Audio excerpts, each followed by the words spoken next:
On the heels of the news of the most recent school shooting in Tennessee, we see tragically politicians rising up to address the fact of taking guns, and more anti-gun legislation. Is that really the answer? Well, I've lived in countries that were anti-gun for many years of my life, and I can tell you what the results were and are now when they allowed their governments to take their gun rights, their rights to self-defense. What happens? Where do we go from here? Is it really guns that are the problem? Or are there other issues that we should be addressing that our politicians are sidestepping due to an agenda that they have in mind? We need to be smart about this, folks. And today at DeFi IoT, I'm going to go into some of these things that we really need to consider and look at. I hope you'll join us.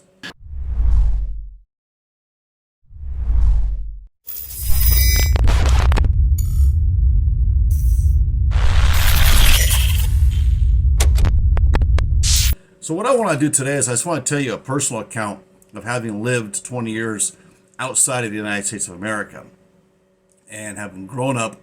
And I'll just tell you now that I grew up being taught by my parents, my father especially, took that role to teach me how to hunt, what weapons were, what self-defense was. And not even a toy gun was I told to even point at anybody that was a vital area. I could point a toy gun like at somebody's legs or alongside of them or something like that, but we weren't ever really supposed to do that because my father always taught me that that's kind of simulating then if you have a real gun pointing it at somebody, and you don't want to ever point a gun at anybody unless you're going to use it, right? So, I'm from the generation too where we would go out duck hunting in the mornings before high school and go to school with our guns and hanging in the windows. Or in my case, I didn't have a truck then, so I had a car. So my trunk, I had all my guns and so forth in my car. And we didn't have school shootings then. My buddies and I have said, there was a school shooter. We'd have got our weapons and take out the school shooter, right? But I don't want to go into that. You can put your comments down below, and I'm sure we're going to get a lot of mixed feelings on this. And you're probably say, what's this have to do with free market economy and or crypto or economics? But when we come into politics and economics, it has a lot to do with it. And maintaining gun rights, the Second Amendment right to defend yourself, is also in line with maintaining our free market economy. And let me just share with you two things briefly that I want you to consider. One, living in countries where, you go to these countries and they talk about how safe they are. And they're a little small country in South America that everybody raves about and says how safe it is, right? Because they don't have a military. Well, I know that particular country I lived in for 12 years of my life. I don't want to say the name here because I don't want to try to bag the country. I have some actually really good friends there. It's the politics. And unfortunately, people follow the politics and they go inside with the politics because a lot of people just maintain their ignorance. Not like you and I, that we seek to actually try to understand truth. I mean, obviously, if you're listening to this video, you're a truth seeker. I watched that country just slip from a free market and opening their arms to the world and money coming in for investment purposes to basically, we don't need foreigners anymore. We don't want you to stay here. You can come spend your money here, that's fine, but leave, go home. We don't want you anymore because we don't need you anymore because we have these different structures now. Since the bank bailouts and everything after 2008, there are different structures on a global aspect as well as a domestic in the U.S. that will bail these banks out. There's these countries out. So they're not dependent on foreign investment anymore. You don't see those tax incentives anymore, right? What you see now is just money being printed and created, like what's taking place to bail out these banks. A lot of money is being printed and created. Some of this money actually is coming from the FDIC, which pretty much broke the FDIC. And that's not what I want to get into. I want to get into the fact of why gun rights are so important to maintain, as well as maintaining our free market economy, our free economy. Look, here's the bottom line. Ecuador, under Correa, their president, who was part of the whole 1990 Brazil Sao Paulo summit, he actually was able to convince the people that it was just so unsafe. And they would use like the school shootings stuff in the U.S. to try to really promote this, to make guns really unsafe. And if you go down and talk to a younger generation, like the 20s or 30s now, you talk to them about guns, even older people, they're going to say, ooh, that's not good. We shouldn't have guns. But yet their fear for their life to be able to get on a bus and go to Quito or Guayaquil, for example, because all the narcos, the drug traffickers and the kidnappers and the thieves all have weapons. They're all being funneled through these countries, Colombia and Venezuela, etc., right? Not to bag on Colombia. I know some good people there too. But I'm just stating the facts of what takes place. Now, here's the end result. The end result is this. My wife's walking down the street, and there's a lady walking down the street, and I don't remember exactly how the story went exactly and how it was told to me, but I'll just tell you what all the points are that took place. Lady's walking down the street of a city, right? And this city is Otavalo, Ecuador, which is a very native city, apparently a very safe city, right? And walking down the street with a child in the arms, a baby in her arms. And either a motorcycle comes up, jumps off the motorcycle, person does, grabs the baby, jumps back on the motorcycle, and takes off. Now, this is an area where you got a lot of traffic, but a motorcycle can move in and out, right? So they're taking off and dodging. And the woman's screaming. Nobody does anything. They don't want to do anything. Why? Because once they give up the gun rights, then it slowly evolved into, well, you can't have knives either because knives kill. So now if you have a knife that's like over 8 inches in blade, correct me if I'm wrong there, 12 inches, I think, from point to point, 8 inches with the blade, somewhere around there, that is also deemed as a lethal weapon. So you can go to prison for carrying a knife in Ecuador, right?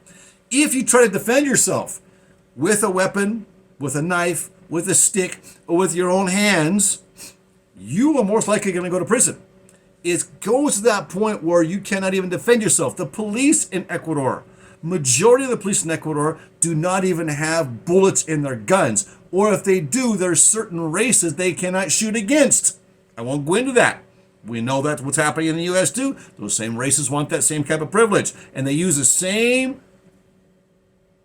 form of mind games to disarm the people. Well, when I woke up to conclude, and the reason I left Ecuador was for this very reason, because they have no right to defend themselves whatsoever. Not even a court of law, even civil things or penal things. They steal your property from you. Can you go back and recover it? Because the judges, one, if they're not paid off, two, a lot of them are on this whole political agenda that if one has more and somebody who has less takes from one who has more, well, then that's just justice. That's equality. And the law is not being implemented. And that happens in more than one country. I'm not talking about just Ecuador. I've seen this stuff happen in other countries. I've lived in 5 countries. 5 countries I've lived in during my life. Now, to conclude, I wake up at 4 o'clock in the morning, and I've said this before, to find people who broke in my house, in my daughter's bedroom. At this time, my daughter was only 6. And it looked like an attempted kidnap. Luckily, fortunately for us, God bless us, that night, my daughter's older brother, 20 years old, second degree black belt, decided he was going to sleep in there with her and sleep was on the floor. And the perpetrators were stuck at the door, between the door and my daughter. They couldn't figure out how to get to my daughter. And something woke me up. I woke up, happened to be sleeping in a different room that night, room right outside that door. I woke up. As I woke up, they fled out the top of the door. On the camera, all we could see is the flashlights jumping from house to house to house. Because what happens when you're going to become and live in a city and you want to have less space, your houses are closer together. And even though we had these fences up and we had cameras up, we had electric fences up, we had alarms on those fences, it didn't make a difference.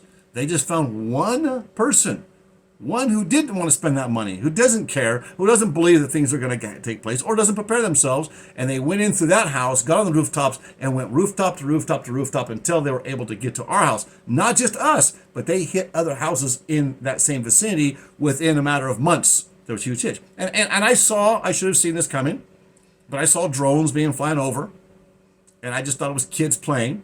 And most likely it was because they had to have seen our door had a key in it up top, on top stairs.